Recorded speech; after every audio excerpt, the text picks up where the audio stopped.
Turning to our other top story this noontime, homeless individuals who've been camped out near the State House.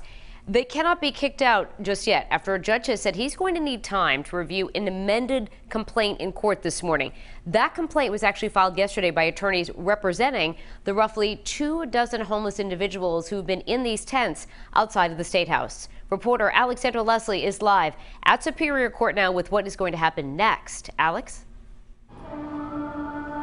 Danielle, with the time needed to review this 17-page complaint here, the case has now been continued to late Friday morning. Still, the restraining order that judge originally granted lasts 10 days, so it doesn't expire until Monday. Now, this new complaint is trying to stop attempts from the McKee administration to remove the homeless from the State House grounds, and it also alleges that removing those in the tents violates their rights to free speech and assembly, along with the Homeless Bill of Rights. Jennifer Wood, who's an attorney from the Rhode Island Center of Justice, said while the attorneys appreciate the judge is taking the time to make sure that their voices are heard, no one is comfortable with the fact that this means the homeless will endure another 2 nights in the cold and with bad weather on the way.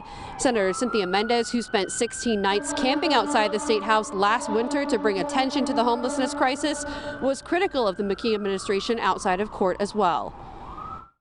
So those efforts to get people shelter, appropriate, safe shelter that meets their needs are still ongoing, and it's everyone's expectation in this case, I think on both sides of the case, that those efforts need to continue. The governor's afraid to face the fact that he's utterly failing and there are lives on his hand.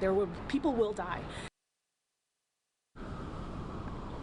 So remember, this injunction was first originally filed because the Cranston Street Armory warming shelter was not ready in time.